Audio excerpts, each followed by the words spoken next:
You know what I mean? Why do you think Conor wants to fight Mayweather? You know what I mean? Yeah, exactly. But I did hear, because a lot of times, so cute. Yeah. I did hear though that he usually fights on the Fox cards, which are not pay-per-view.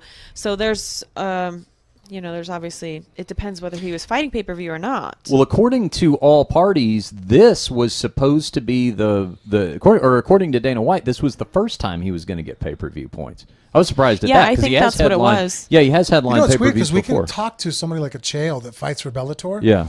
But I'm pretty sure that they can give money and allocate off time of basically, because what do they have, the TV or the boxes that show people how many views you have? Mm-hmm. So I don't understand why they can't do the same thing for someone like a Demetrious Johnson who's a champion who's fighting on a Fox card.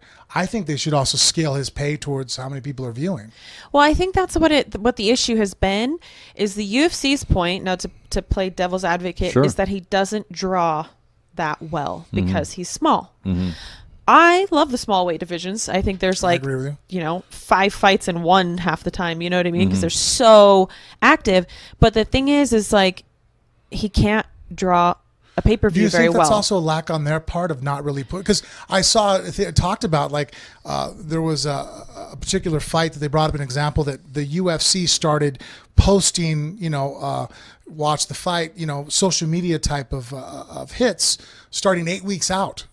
And then they showed Demetrious on one of his fights. They didn't post anything till the week of the fight. They posted 2 different posts. But what was that other fight? Do you know? Oh, it was his last fight. That's part of his statement. He says, prior to his last fight, this is Demetrious' words, prior to my last fight, when I tied the record for the most consecutive successful title defenses, I waited to repost the UFC's social media posts about me from their Facebook page. There weren't any posts until a few days into fight week, and then there were only 2.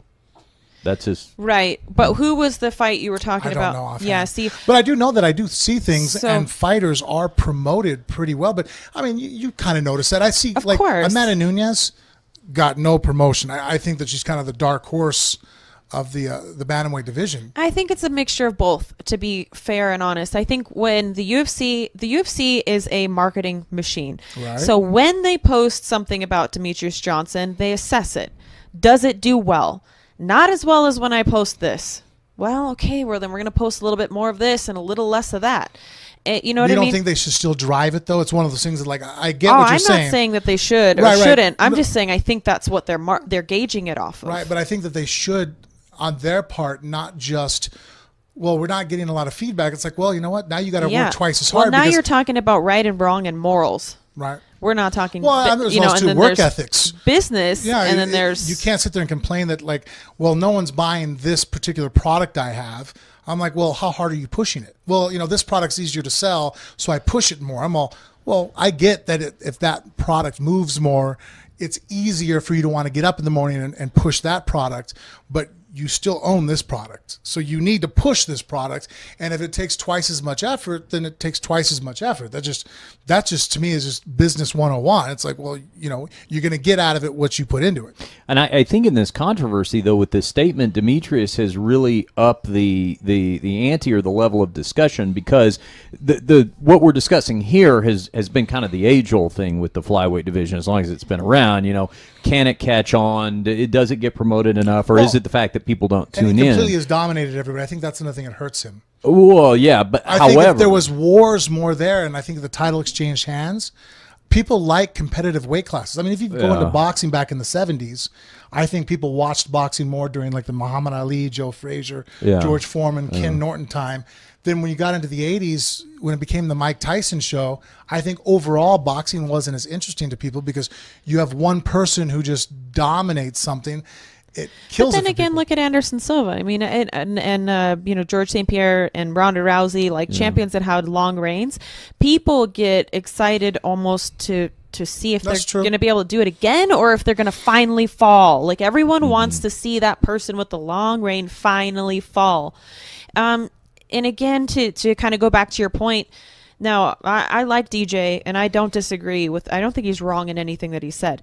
But when you have to look at, the other side of it also, when you say you have to push a product twice as hard, it kind of depends, because social media is an option for people. They don't have to follow you if they don't like the content you're putting out. So if you continue to put out things that people aren't that interested in, they may be like, I'm tired of seeing this on my feed. Oh, that's true. Whatever, UFC, like I don't care about, and I'm not saying DJ or whatever. I don't like this. It's too much. And there's a limit to the content you can put out, because you don't want to flood people's things where they're like, get out of here. I'm sick of seeing, God, every other post is UFC about stuff I don't care about. And then they're like, unfollow. I think the more explosive aspect of what he's suggesting here this is the first part, just talking about that. You're right. Get on to the second part. Because this is the part when he talks about this. I'm going to ask you if you've ever had, well, you don't care now. You could talk about things. We'll get to it. Hold on. Okay. We'll get to it. According to Demetrious Johnson, we haven't talked to him yet, but we'll get him on the show to talk about all this stuff. He is saying that the chronology was, he goes to him and says, okay, my next flyweight fight, I think I could mark it against Sergio Pettis. They say, no, it's got to be Ray Borg. He says, okay, Ray Borg. All right. Then they come back to him and they say, no, we want it to be TJ. Now, this is a little bit of news. I did not know that Demetrious Johnson wanted a fight against Cody Garbrandt. He says that that's something he already wanted to do because Garbrandt's the champion. Garbrandt was going to come down. There's something to gain out of it. He's an undefeated champion, and and he's the champ. Yeah, and he draws. Yeah, especially. I mean, not to be mean, nobody's really cared about the 35-pound division until Cody kind of came along, in my opinion. Yeah. Really? Because I thought you with Uriah and Dominic Cruz. Uriah and Dominic Cruz. You're right, but Uriah's been kind of. You know what I mean? He finally just retired. He did fight for the title, but it was kind of like, well, this is a third one. There were some things, but I just feel like new and invigorating is Cody. It's like the I new, agree with you. Like, and still with those other. Is the new hot girl. Yeah, and I still think that Cody had a tough time. Like, not Cody, excuse me. Dominic Cruz, it was in the same boat almost as DJ is, as far as like not getting as much push, not getting as much. Do you think, though, there's a lot to be said that people like, they either like train wrecks or they like somebody that's just outlandish. I think that when people tell me like, I always laugh when people make this statement. I see fans go, I don't want to see a guy talk shit. I just want to see a guy that goes in there and fights. I'm like, really? Then why does Demetrious Johnson have a hard time selling tickets? Yeah. You don't give a shit. You want to see they people like the Conor rivalry. McGregor. They want to see the that shit talking. Yeah. So like, don't tell me that, because the numbers say that, there might be a few people out there, but the majority of you want to see a drama. Well, they like pro wrestling They match. may not even realize it, but the way that something's marketed, like Conor McGregor, when you go and you see him on the face of magazines, sort of the Ronda Rouseys, then you suddenly become aware subliminally of someone you may not have been aware of, and all of a sudden you become interested in that person in that fight. And you maybe wouldn't have known about their fight if they were just kind of the quiet, fly under the radar kind of person, like DJ is. He's not a boisterous person. As you were saying, he's a really nice guy. He's not controversial. He never says anything bad. There's nothing to like get people.